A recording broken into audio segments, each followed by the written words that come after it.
واش عمرك فكرتي علاش بعض الناس كيحققوا النجاح الخرافي في المجال ديالهم وانت باقي واقف في بلاصتك؟ الجواب ماشي في الموهبه، وانما في واحد القاعده سحريه، قاعده 10,000 ساعه. كيفاش؟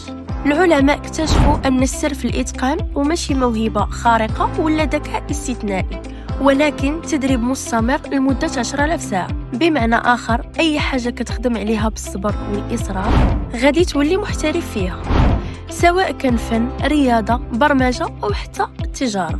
مثلا مايكل جوردن أسطورة كرة السلة، في البداية ما كانش مميز وكل شيء كان كيشوفه لاعب عادي، ولكن الفرق أنه كان كيتمرن ساعات طويلة كل نهار وما كانش كيستسلم.